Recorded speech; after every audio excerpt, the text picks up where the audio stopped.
You're listening to the Money Mike Syndicated Podcast. We welcome you again. We promised you one thing. We're going to start you on your way to a beautiful day. And today we're going to take a look at the San Francisco 49ers, Kyle Shanahan-Steve Wilks. And is there a division amongst the 49er coaches brewing? And what I always promise you, folks, this is my opinion. But without a doubt, if my opinion actually becomes true, I've actually given you the facts before they've happened. And I've taken a look at this situation, and I'm still overly puzzled of why Kyle Shanahan would call out Steve Wilks in a press conference.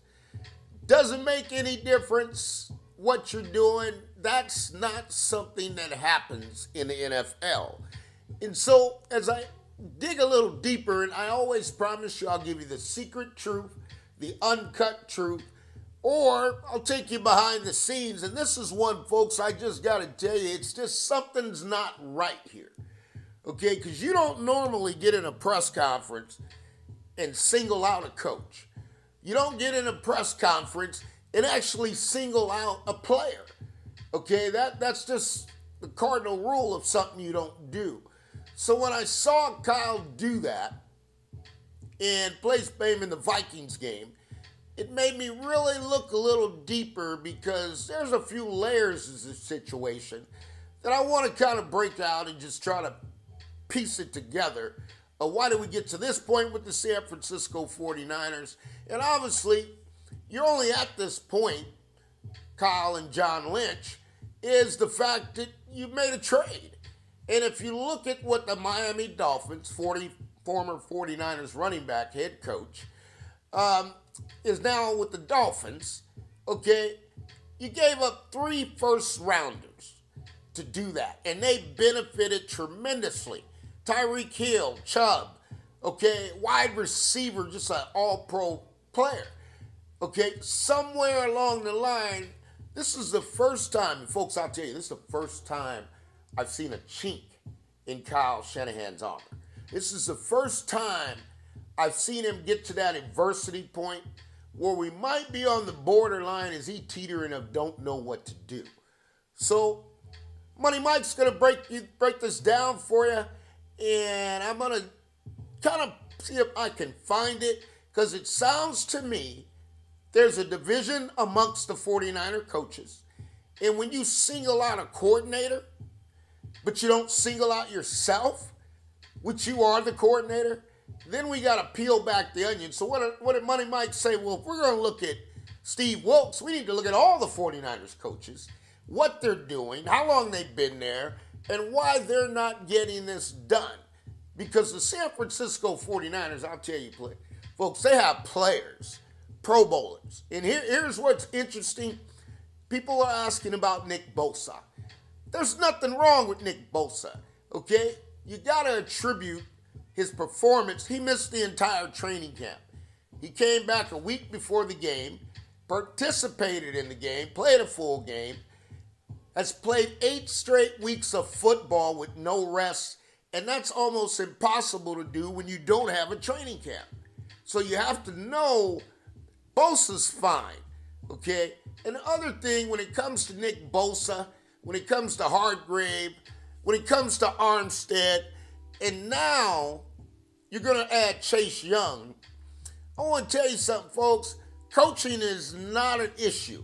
These guys don't make it to this level. They coach themselves. Okay, Fred Warner on the defense. Johnny Lynn will start there. Okay, Johnny Holland, Johnny Holland has created Fred Warner. So if we're going to look at the defense and you're going to call out Wilks, you got to look at these position coaches, because it won't make a difference in my eyesight to have Wilks come out of the booth and come down to the field. All you did was create a narrative to get you back some more success that you had nothing to do with. Kyle, defense is not your cup of tea. If that was the case, you could have helped Dan Quinn when you lost the Super Bowl. Okay, because you could have told Dan Quinn you're on the wrong defense. And that's why we lost. You let him come back and gain all these points. But you got to also take into consideration, folks, here is the fact that sometimes you get guys, when they don't know what to do, they hit a panic button. And when they hit that panic button, you've got to be aware that they're in panic mode. And when you get in panic mode as an NFL coach, you start doing things you have no business doing. And you start asking yourself, why are we here? And if you can't fix it, you start pointing fingers. And this is the first time I'm going to tell you again that I've seen a chink in Kyle Shanahan's armor. So again, Johnny Holland, linebacker position coach, 6 years with the San Francisco 49ers, okay? Came in and developed Fred Warner, okay? So if something's not going on, Johnny Holland's got a pulse on it, okay? And understand Steve Wilks is the 49ers defensive coordinator. But let me ask you the question, why is Steve Wilks the 49ers defensive coordinator? Well, I'm going to tell you why, in my opinion.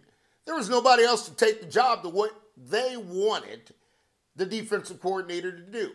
Very rarely is a defensive coordinator going to come in and just run what you already have established. Nobody wants to do that. They have their own people, their own position coaches. They know what system they're going to teach. And so you basically said, Wilks, perfect man for the job. He has a history. He doesn't mind it.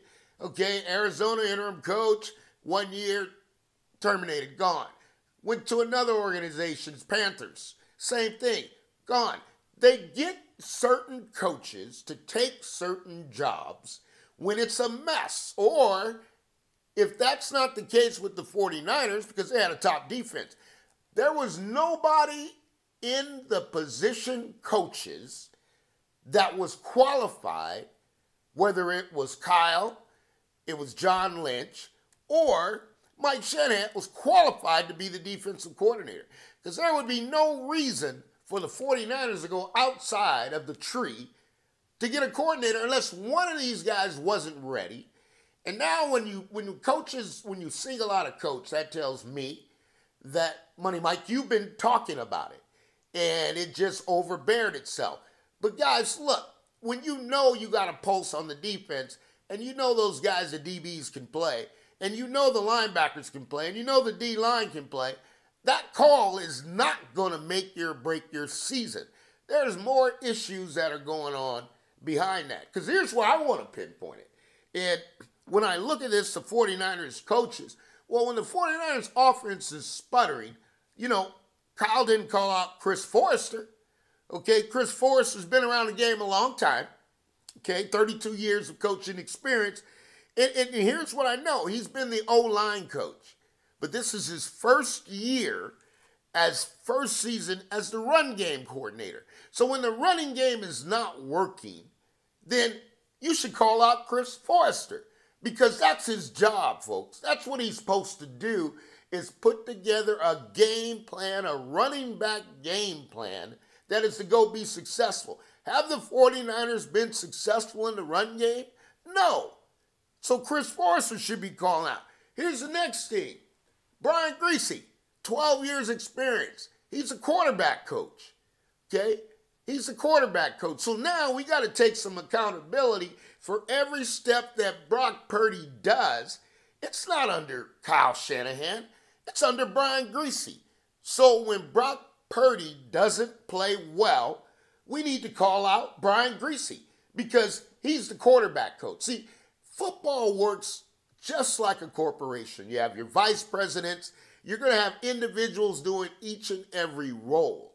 But here's what happens. You have position coaches, okay?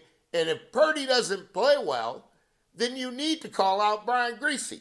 If we go a little bit deeper, if the 49ers D-line doesn't play well, okay, Chris, cocker it. I need to know what's going on, Chris. So you need to call out Chris because Chris has been with the 49ers for 6 years, 35 years experience. If Wilks is up in the booth, then the defensive coaches have got to do their job. If the offensive coordinator's in the booth, the offensive position coaches have to do their job. So when you call out Wilks, You might as well call all of your position coaches because they're not getting it done on the field. So now you're asking the D coordinator to come down and do what? Coach? Folks, that's not how this game works. And I'll take you behind the scene. You put in a scheme, you put in a game plan, you do all this all throughout the summer mini camp. The position coaches, these guys are working with these players. And at the end of the day, you can't single out one and you can't scrap the defense.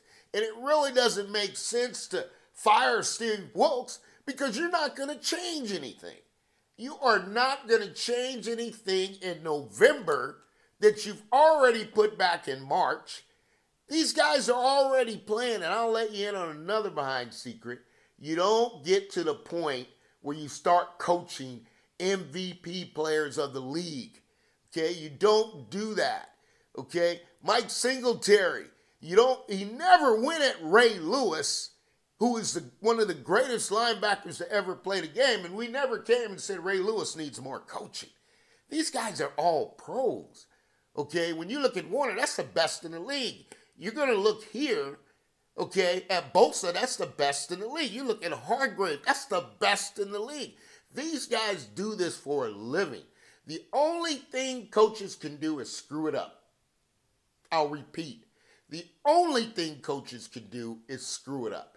And that happens from time and time and time again because coaches get this weird ideal in their head that they've got a better way to do it than the player's been doing it, and he's been doing it this way to get him to the league, and now you want to change. So when I look at that, Chris Ford to Brian Griese, and then you got to look at Clint Kubiak.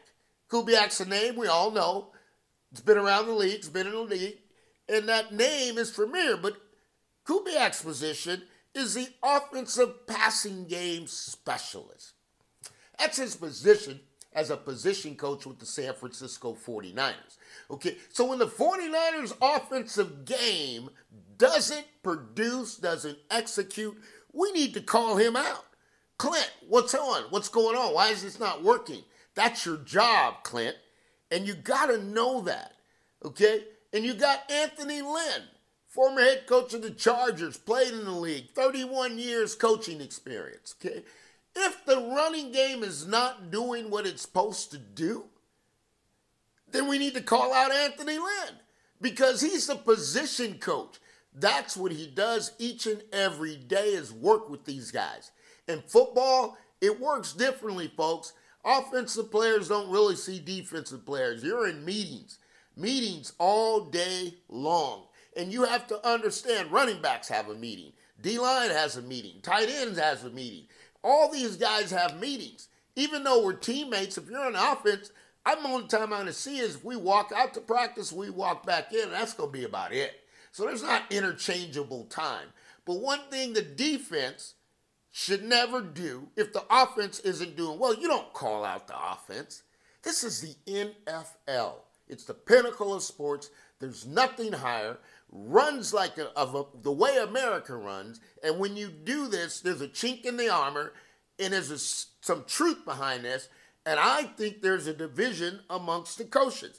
You got Nick Sorensen, 20 years been coaching in the league, first as a 49er.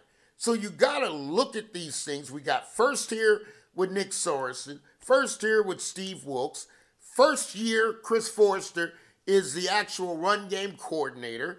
Brian Griese in his first year as a quarterback coach. So you got a lot of firsts floating around the 49ers coaches, which means if you're in your first year, you haven't been in the system, you haven't been under the standard, and what that means is you got a lot of second guessing among the 49er coaches. It's not going to get any easier.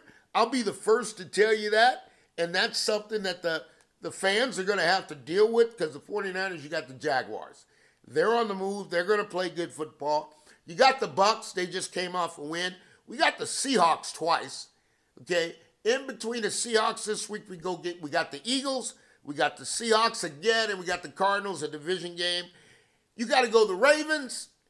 You got the Commanders, and you got the Rams as a spoiler. So here's what I'm going to tell you, folks. There's a chink going on. Kyle Shanahan calling out Wilks, I don't buy it. I don't buy it one bit. And that tells me that there's more going on, or you change that narrative. Because here's what's going to happen this week. 49ers got Chase Young in the building. Chase Young is a phenomenal football player, okay? Chase Young came from the Washington Commanders, and I listened to all the media, how he didn't do this, he's not committed. You must understand one thing about Chase Young. He came from Ohio State. For those of you who know, OHIO, that is a winning program. When you take a player from a winning program and he gets high drafted, as Mike Tomlin said, we'll never get a chance to get a player like Chase Young because we don't lose that many games. And you put him on a losing organization, okay, that's a nightmare. That's a flat-out nightmare for a player. It's shocking, and a lot of things are different. Now he's on the San Francisco 49ers. I'm going to let you in on a little secret, folks. Again, it's my opinion, but when it becomes fact, then it becomes the truth. Is Chase Young, in my opinion, is going to be a better player than Bosa. And it's going to be hard for you to understand that because from a football perspective, Bosa MVP. How could Chase Young be better? Because, folks, you got to pick your poison. And you're going to have to pick who you're going to have to double team, and you can't double team everybody. Okay, you keep bringing more in the stack because that D-line, there won't be no concern over blitz. The only way you blitz in the NFL is because you can't get there. So if you can't get home, get to the quarterback, you got to dial a blitz, but it's going to put everybody in man-to-man. The 49ers, folks, lost 3 games. The season is not over. Relax. Here's what I see. Those 3 losses were not division losses. That's the first key. So we can sweep through the division. We can rock and roll through this. But, guys, I tell you, it's not going to be easy because I told you offenses don't get better. Kyle Shanahan offense is not going to get any better that he's running with the 49ers.